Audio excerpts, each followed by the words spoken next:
If you learned the Book of Ruth in school, even if it was a long time ago, you probably remember that it's a book about kindness, that it's named for Ruth, the loyal one, the selfless one, the Moabite woman who gives up everything to follow her mother-in-law.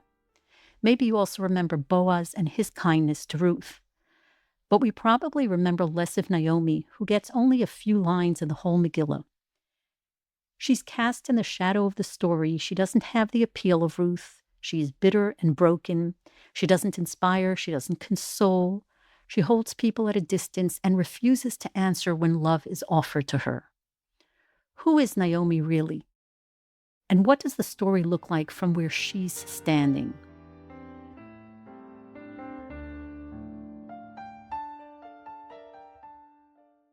Welcome back to Torah in 7. I'm Bela Olidord, and in this episode, we'll be looking at the Book of Ruth in honor of Shavuot. Given that this is a Megillah, forgive me if we go just a bit over 7 minutes. The story of Ruth is set during a turbulent and formative time for Israel. It's the era of the judges, and a famine has struck the land of Judah. It begins very simply. A man went from Bethlehem. That's Elimelech. He's escaping the famine, accompanied by his sons and his wife Naomi. Now, we don't know if Naomi goes willingly or not. The Megillah doesn't tell us. But that's how we meet her, silently and passively leaving Bethlehem with her family. They go to Moab, what is today Jordan. But Elimelech is a figure of standing and wealth in the community, so his departure at this time of crisis is seen as a selfish withdrawal from obligation. The text doesn't accuse Naomi of this, but she's swept inside that decision, and the story is going to carry her with it. The only thing the Megillah tells us about their life in Moab is that the sons marry Moabite women, Ruth and Orpah. And then the text goes quiet. An entire chapter of existence is lived off stage, leaving behind only its consequences. Naomi's husband and sons die in Moab. There's no drama, no explanation. We just get the aftermath.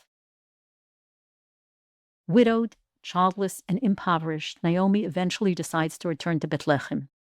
Her daughters-in-law want to join her, but she tries to dissuade them. There's nothing for you with me, she says. There's no future here.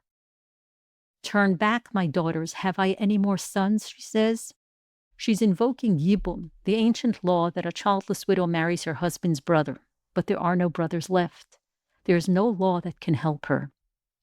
And then she says something mocking the futility of her situation. Even if I married tonight and had sons, would you wait for them to grow up? Orpah goes back, but Ruth refuses to leave her. She binds herself to Naomi with an exquisite vow of loyalty. Wherever you go, I will go. Your people shall be my people, your God, my God. It's one of the most celebrated passages in all of literature, and Ruth will be remembered for these words for thousands of years.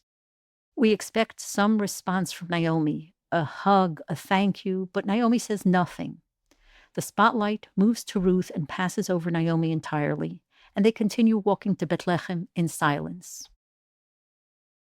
When they arrive, the people of Bethlehem, the place where Naomi once belonged among the wealthy elite, barely recognize her. Is this Naomi, they ask? They reach toward her with the same name that connects her to her former self and her former place among them, but she cuts them off. Don't call me Naomi, she says. Call me Mara. Naomi, which means sweet, has become bitter, Mara. I am what happened to me, she seems to be saying, and it has made me bitter. Call me that. Now, in the Torah, names are not just labels, they're identity, destiny, essence. When God changes someone's name, it marks a transformation towards something larger. Remember when Avram becomes Avraham, Yaakov becomes Israel? Those were changes that pointed to blessing. But Naomi's transformation moves in the opposite direction. She doesn't receive a new name from God. She assigns it to herself out of defeat. It is a renaming downward into loss. And then she accuses God for her plight. I went out full, and the Lord has brought me back empty, she says publicly. She uses the divine name spelled Shin Daled Yud, which Ramban, Nachmanides, notes is linked to divine judgment rather than mercy. And she points a finger at God who took her husband, her sons, her entire world. This is one moment in the Megillah where Naomi steps into the foreground and demands to be seen. And what she demands to be seen as is broken. And then she steps back into the shadows. Naomi and Ruth settle into a grim reality, hungry, isolated, invisible. Ruth goes to glean grain in the fields just to keep them alive. And when she returns and mentions the fields of Boaz, Naomi blesses God, who, she says, has not abandoned his kindness to the living and to the dead. It's an uncharacteristic moment, and it tells us that Naomi can still see God at work, at least for Ruth. What she can't seem to do is feel it for herself. Boaz is a relative of Elimelech, of Naomi's husband, and Naomi sees him as a possible answer to Ruth's future, so she sets a plan in motion. She gives Ruth explicit instructions. Go at night, she says, when the threshing floor is quiet and the night makes things possible that the day does not. It's an extraordinary act of audacity from a woman who has declared herself empty and bitter. And she's acting for Ruth with everything she has left, even as she holds nothing in reserve for herself. Naomi is creating the conditions in which Boaz will have to decide whether he wants to take responsibility for this family. And he does.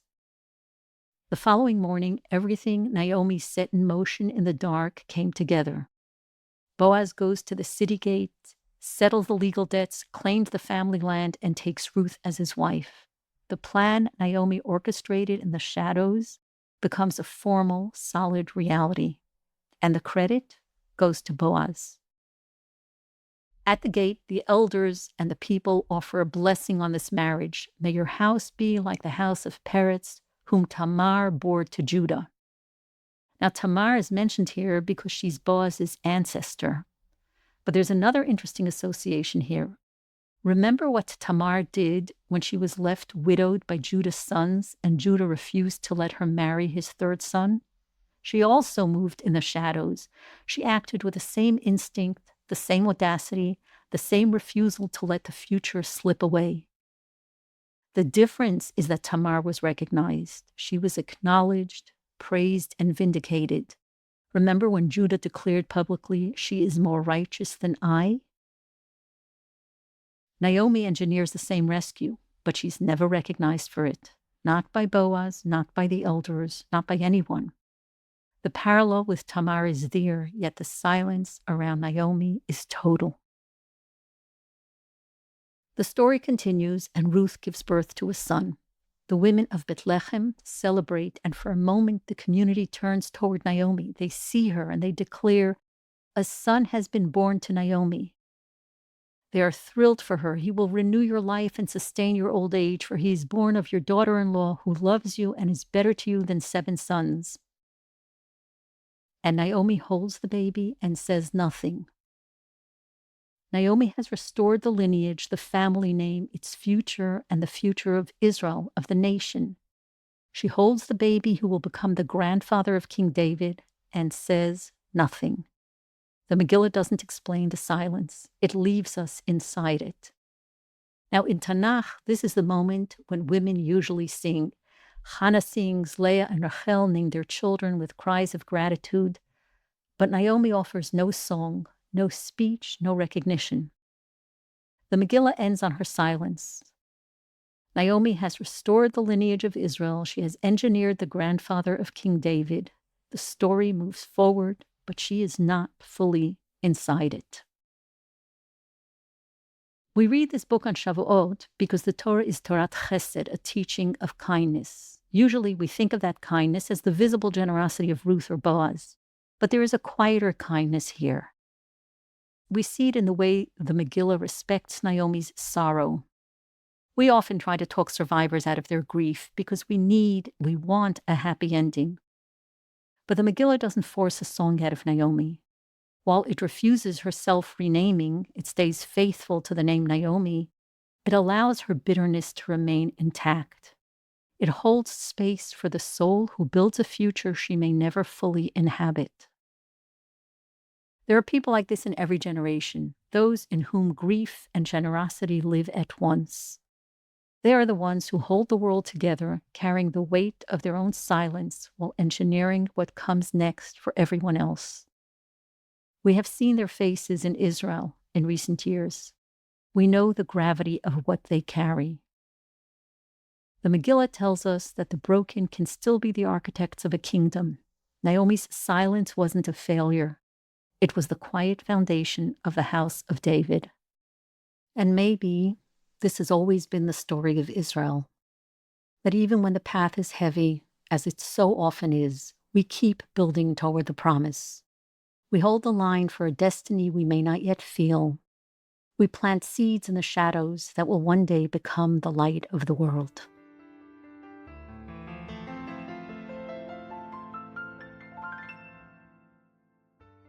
That's Torah in 7 for Shavuot. Before I sign off, please know that I've added a companion study guide with key sources, Hebrew terms, further readings, as well as the script of this podcast. They are available to subscribers at torahin7.substack.com.